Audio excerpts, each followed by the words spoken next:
This year we had 1,800 submissions coming from 87 countries. Comme toujours, c'est à 2 h du matin, autour d'un bourbon, qu'on a décidé de faire un festival.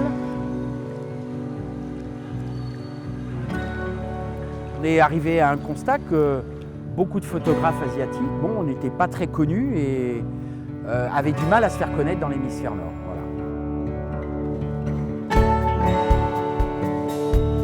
I think each festival reflects the character, the identity of the people that make it. In this festival, everyone is accessible and they feel comfortable. This is not a place to network, it's not a place to exchange business cards, it's a place to have a drink together, and then you arrange to meet up next year, not because you want to get something out of each other, but because you genuinely enjoy each other's company. You can hear people laughing all the time and telling stories to each other. It's one of the only festivals where you're lying down while you're watching the pictures.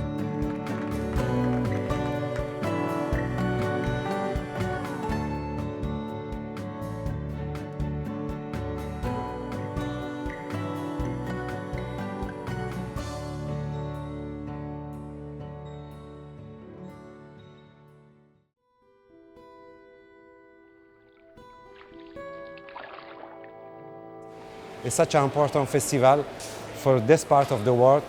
This connecting people, you know, you can see from Indonesia, from Malaysia, from India, from, you know, I mean, all those people, they are building something together.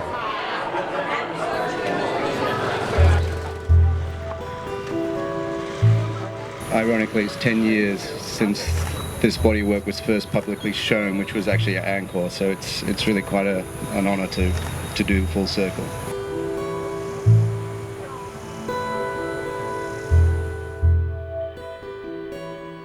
Quite a lot of the students that have come through Angkor have gone on to be quite well-respected individual photographers in their own right.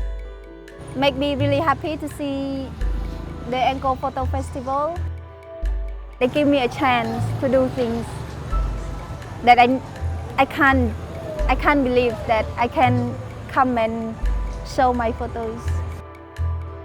As a festival, the most amazing thing about this place is the access that the young photographers have to some of the really, accomplished photographers who are here. Thank you very much for Angkor Photo Festival. L'Angkor Photo Festival fait partie des quelques institutions qui ont fait changer les choses, qui font qu'il y a une vraie vie culturelle à Siem Reap. Ça se concentre sur une semaine, mais en fait, je pense que la portée est bien supérieure. At other festivals, bigger festivals like Houston or like Photo España, you won't get within a bull's roar of any of the stars.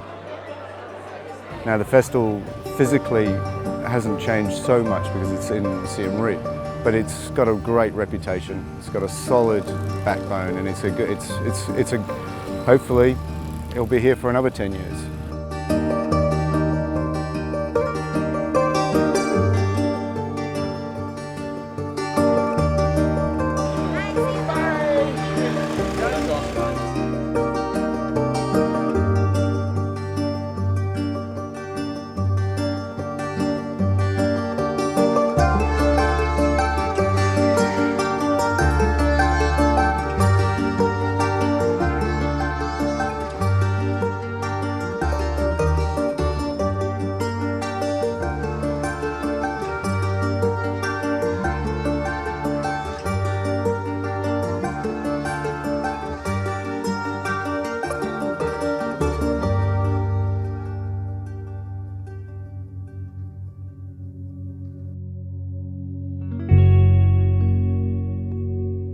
We have the free workshops for Asian students. They became friends, they are coming back. C'était très important, faire en sorte que l'âme de ce festival, ça soit en premier les workshops et dire aux gens, aux autres photographes de venir, écoutez, venez nous aider à faire ce festival. Et beaucoup ont répondu, ok, on vient, gratuitement. C'est parti comme ça. We ask the students, we try to teach them how to build stories with pictures. That's a big part of the workshop too. We spend a lot of time editing the pictures. They do a selection of what they like out of their shoot, and then we talk together to do sort of a final edit for the day. I don't talk to anybody about f-stops or shutter speed. I want to talk about the mechanics of how you process as a photographer about your challenges of communicating with the people that you're photographing and then communicating with your audience. And so we are here today to discuss how the rise of startups and technology and social media have affected photographers. Will it bring more opportunities or just more competition? Les tuteurs, ils demandent aux étudiants de raconter une histoire. Ils ont 5 jours, c'est court, mais c'est en même temps pour leur donner le speed nécessaire pour faire le bon shooting, la bonne histoire. Donc il faut vraiment qu'ils soient motivés. My name is John Novis. I'm head of photography for Greenpeace International. The great thing about Angkor is it's very Asia focused, but it brings in a lot of international interest as well. So I think it's, I predict it will be successful and much bigger.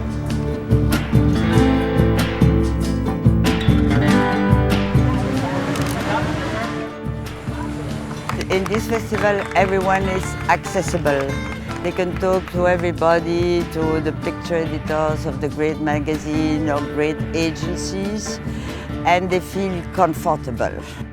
There is no ego nowhere, so all those young photographers, they can talk to everybody without taking appointments or things like that. You're with people that believe what they're doing. They're defending their life, defending their home, or defending an idea. I mean, photographers who come here, they get a chance to do workshops, to be a part of a community. I think that's the most important thing. You discover incredible photographers. And the way they work, which is slightly different, you know, they're talking about themselves, the photographers here, much more, because it's their world.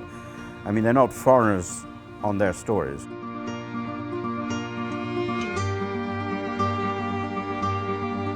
There were many questions in my head because, I thought maybe putting myself out might help me to really realize which direction I really want myself to go. We just not talked about photography, but we went really deep inside, talking about the issues which are really close to us, our concerns, what is our life, where we want to be, what is our work about. Things which are close to our heart, the things which we are concerned about and we want to express through photography. For all of you present, you are very privileged to be watching the next generation of Asia's best photographers, so just remember the names you've heard tonight. A big round of applause for all of them, please.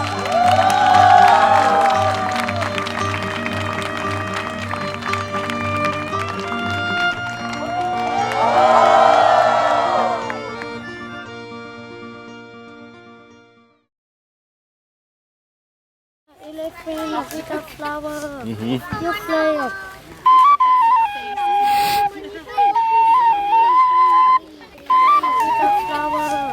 You play it.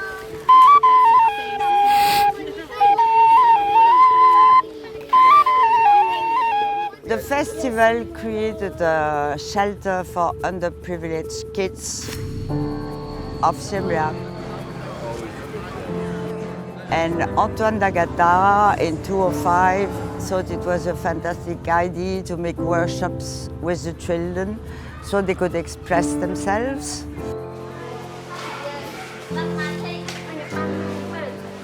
Before I start with Hello Trust, I just doing some training with the photo workshop.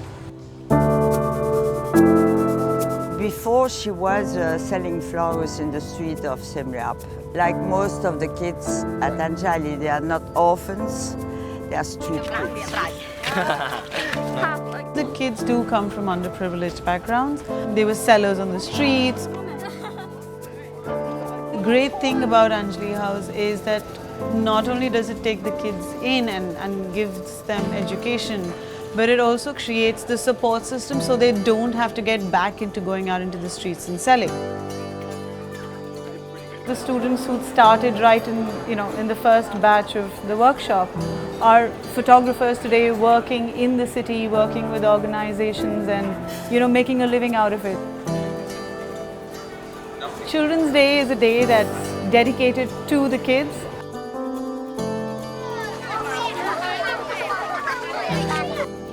We have slideshows every evening for different photographers who show their bodies of work. We do the same with the children. Strange thing is that the kids really do think that we are teaching them. But actually they are teaching us. The way that they make pictures, they're so spontaneous, so free. And I feel that I am learning to be like this now. But they don't need to be taught to be like this because they are young, they're children, their eyes are fresh.